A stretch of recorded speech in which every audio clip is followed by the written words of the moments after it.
सलाह आ रही है विकास सेठी जी की तरफ से। अगला सवाल कोलकाता से सुमित जी का है, उनका लेते हैं सवाल। यूनाइटेड स्पिरिट्स पर एक क्वेश्चन पूछ रहे हैं। 50 शेयर इनके पास है जिस पर इनकी खरीद है 961 रुपए 87 पैसे की।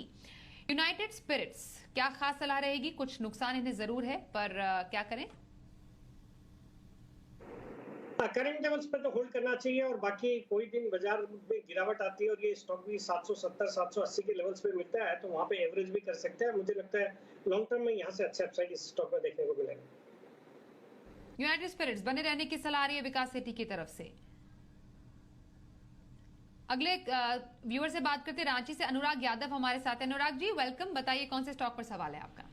जी जी जी मैंने टाटा स्टील का 200 शेयर 85.6 के अराउंड लिया है, और मैम मेरे पास नाल्को है 127 शेयर 130 शेयर के अराउंड मैम, वो है मैम मेरे पास 79.8 के रेट से। हेलो 8 की रेट पे? जी जी ओके, और दोनों में क्या पर्सपेक्टिव है, कब तक होल्ड आप कर सकते हैं? Ma'am next 3 to 5 to 6 month ma'am. 3 to 5 6 months की व्यू के लिए टाटा स्टील और नाल्को क्या सलाह देंगे विकास जी? देखिए स्वाति, सबसे पहले तो टाटा स्टील इन्होंने अच्छे लेवल्स पे खरीदा, स्प्लिट के बाद खरीदा होगा और वहां से एक अच्छे अपसाइड देखने को मिल रहा है। बट यहाँ से भी मुझे लगता है स्टील की जो इंडस्ट्री की दिक्कतें हैं वो कम होती जा रही है।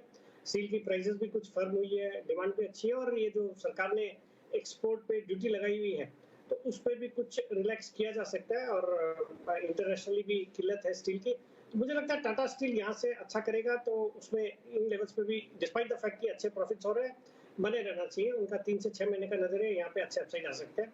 और जहां तक नाल्को का सवाल है, नॉन फेरस मेटल्स भी बहुत अच्छा कर रहे हैं, और हाल ही में हमने देखा यूरोप और चाइना में कई सारे एल्यूमिनियम प्लांट्स भी बंद हुए हैं, जिंक प्लांट्स भी बंद हुए हैं, तो उन सब का फायदा हिंडाल्को नाल्को जैसे कंपनीज को होना है। तो मुझे लगता है इस स्टॉक में भी करंट लेवल्स पे वैल्यूएशन के लिहाज से भी अच्छा है, काफी पिटा हुआ है, इनकी खरीद के आसपास है, बट बने रहने की सलाह है और आने वाले दिनों में अच्छे अपसाइड देखने को मिल सकते हैं।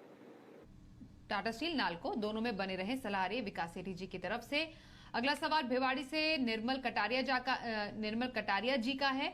अल्ट्राटेक सीमेंट इनका स्टॉक है, 25 शेयर है इनके पास, 7000 है इनकी अल्ट्राटेक सीमेंट पर खरीद।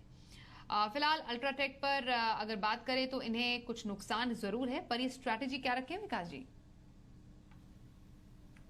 देखिए लॉन्ग टर्म का नजरिया है तो बिल्कुल घबराने की जरूरत नहीं है। बहुत ही दमदार कंपनी है, भारत की एक लीडर है सीमेंट इंडस्ट्री की, और सीमेंट इंडस्ट्री भी बहुत अच्छा कर रही है। और जिस तरह से अब हम सरकार का फोकस देख रहे हैं इंफ्रास्ट्रक्चर के ऊपर, हाउसिंग के ऊपर, तो cement is going to do well. और ये भारत की leading company with capacity of 120 million tons, और फिर ये जो अडानी की एंट्री हुई है इस सेक्टर में, मुझे लगता है ये सेक्टर अच्छा करेगा। तो हालांकि थोड़ा बहुत नुकसान है, बट लंबे अवधि का नजरिया तो घबराने की जरूरत नहीं है। इस स्टॉक में बिल्कुल बने रहे, यहाँ से अच्छे अपसाइड आने वाले 9 से 12 महीने में देखने को मिलेगा। ओके, अल्ट्राटेक बने रहने की सलाह आ रही है विकास जी की तरफ से। अगला सवाल लेते हैं गोरखपुर से रवि का।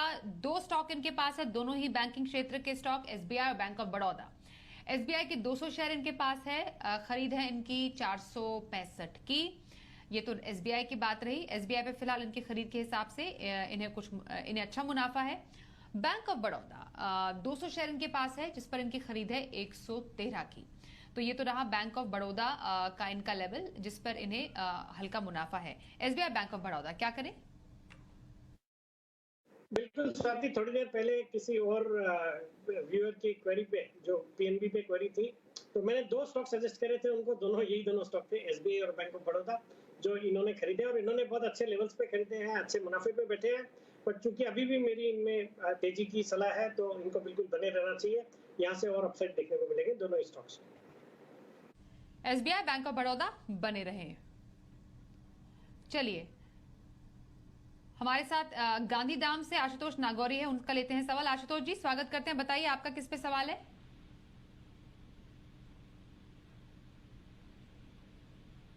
आशुतोष जी सवाल पूछिए अपना।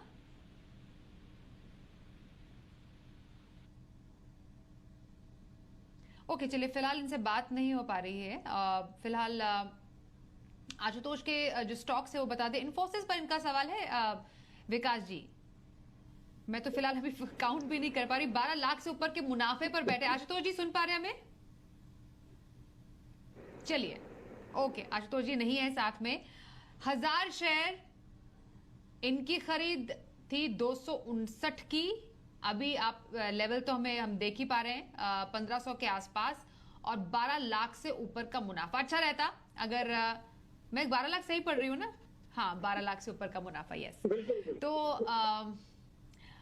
अब बात हो पाती तो बहुत अच्छा रहता कि क्या इनका अब इस पे पर्सपेक्टिव है।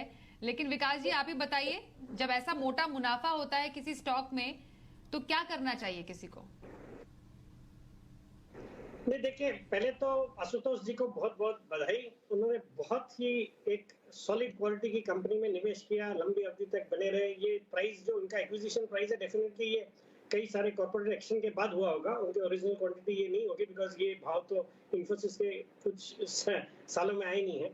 तो मुझे लगता है बहुत ही दमदार इन्वेस्टमेंट है। और हालांकि उन्होंने अपने पैसे को 5 गुना कर लिए हैं, बट एक बहुत ही अच्छी क्वालिटी की कंपनी में निवेशित है। और अगर उनको पैसे की जरूरत नहीं और लॉन्ग टर्म के लिए बाजार में बने रहना है, तो I think it is one of the best companies to stay invested in. तो इन लेवल्स पे भी मुझे लगता है उनको इस स्टॉक में बिल्कुल बने रहना चाहिए। ओके, इन्फोसिस में आशुतोष जी अभी भी आप बने रहिए, बहुत बहुत शुभकामनाएं आपको। एक ब्रेक के लिए चलिए यहाँ पर रुकते हैं। ब्रेक के बाद गुरुवार के ऑप्शन स्ट्रैटेजी पर भी